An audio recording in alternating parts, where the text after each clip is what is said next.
Hello everyone, this is Mr. Informal, giving you my thoughts, analysis, and rant.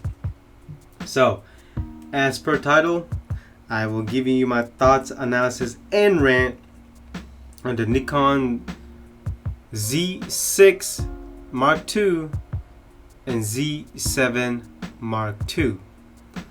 So, it's going to be a long name to say, so I'm just going to call them 62 and 72.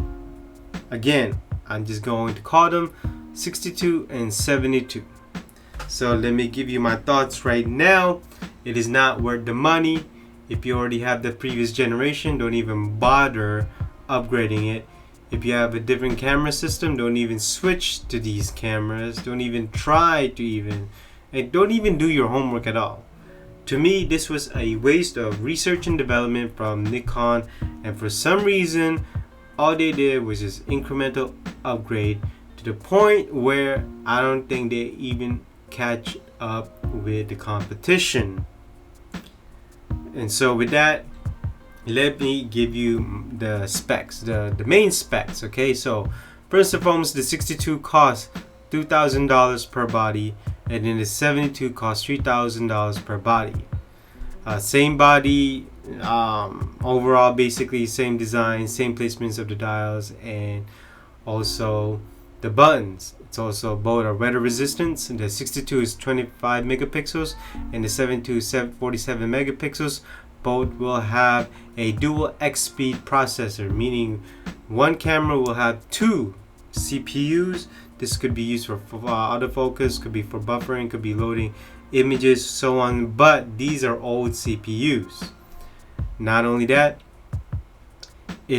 obviously they're all full frame. The 62 will have a maximum ISO of 204,800, while the 72 is 102 4,000, and then it will come with two card slots, 5-axis image stabilization, that's in body for both.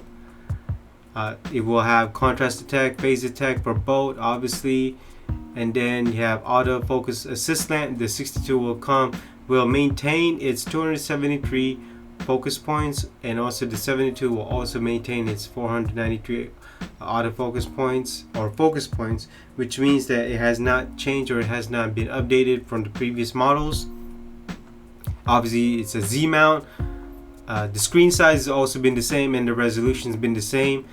Also, the viewfinder resolution is also the same, but just for the sake of information, the viewfinder is 2.1, not the viewfinder, screen is 2.1 million dots, while the viewfinder is 3.6 million dots.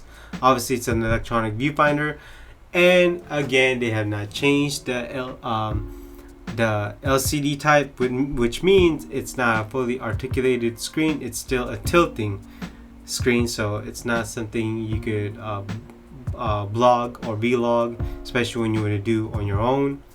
Maximum shutter speed is 1/8000 for both. Continuous frames per second is 14 on the 62 and then 10 on the 72. But here's the thing, on the 62 it will come with 40 frames per second, but you can only shoot one focus point. That is going to be interesting. And then getting to the video, so the 62 will have 4K 30, 25, 24 frames per second, and then 1080 is 120, 100, 60, 50 to 24 frames per second, while the 72 will have the same thing. So again, both will have two card slot, but one of them is CF Express while the other one is SD. And finally, you could charge your camera while you're also using the camera at the same time.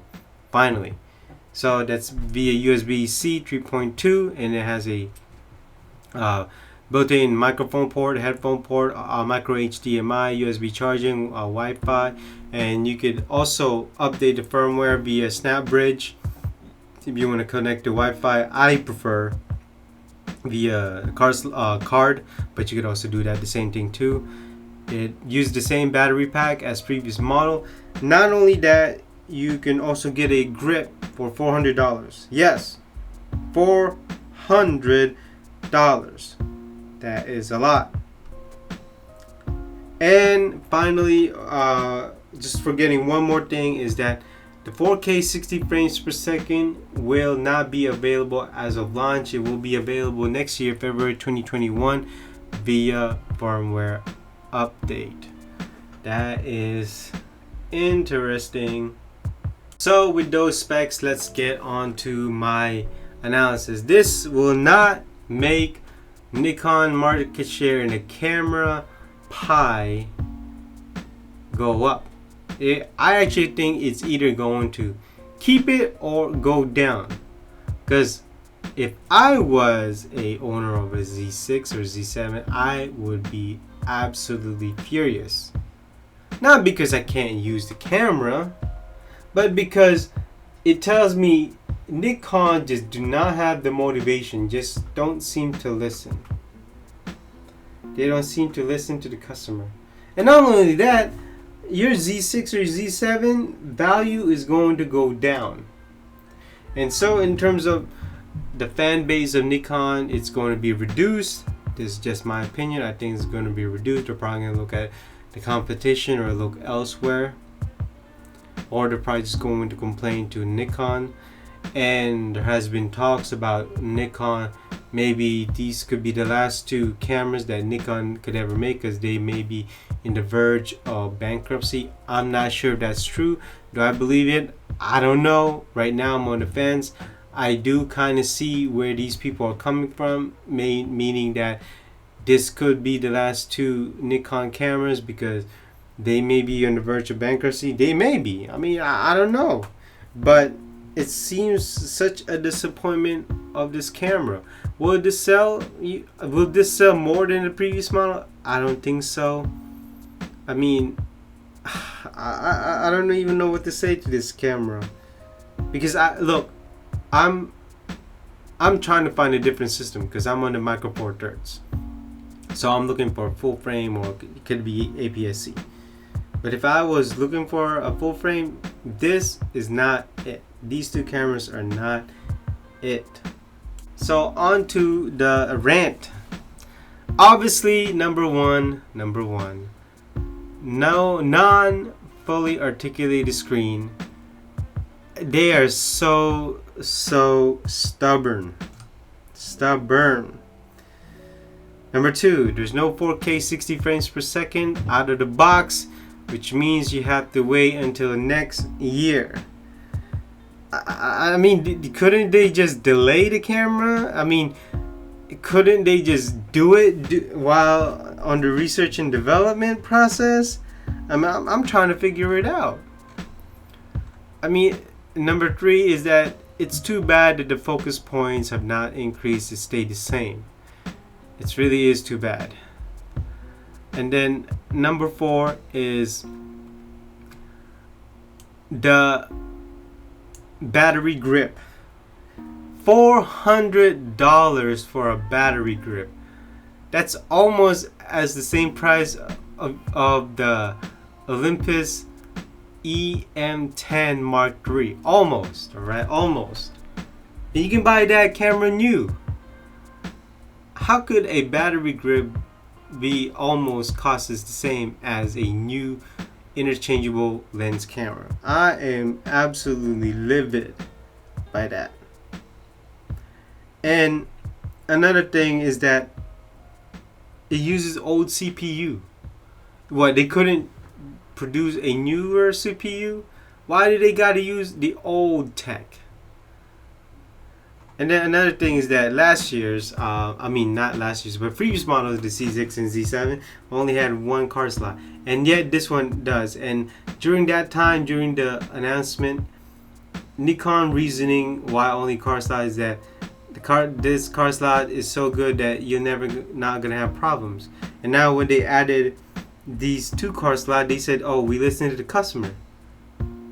I mean, how many times have the customer been saying that, especially the pros? The pros have been saying we want redundancy, we want redundancy, we want backup, and yet they're telling me that they don't want to. Excuse me. And they had dual car slot even before the mirrorless cameras, the D7s. You know, to the D1. I mean, they're professional they're DSLR professional cameras all had dual car slot, and you're telling me that they just never thought of that? And last but not least is that it is absolutely disappointing that Nikon had been in this business for over 50 years, or you can even say over 60 or 70 years. They just don't have the motivation anymore to even try to compete. I mean, they're gonna say, "Oh, we are one of the we are one of the cheapest full frames out there." It's not the point. So what? You got the cheapest, but what does that all mean when you're not even trying to compete? You want to stay your own lane, and that staying your own lane might be the death of you. And so, look, I don't know how to defend this one. I don't know how to defend Nikon. I don't know how you, as a Nikon fan, can defend this company with this two models. Look, don't get me wrong. If I take pictures of this, it will be absolutely great. It will be one of the best pictures I've ever seen. Not only that, Nikon colors have always been consistently good. But in terms of competition, when you put it with the competition, it's in the last place.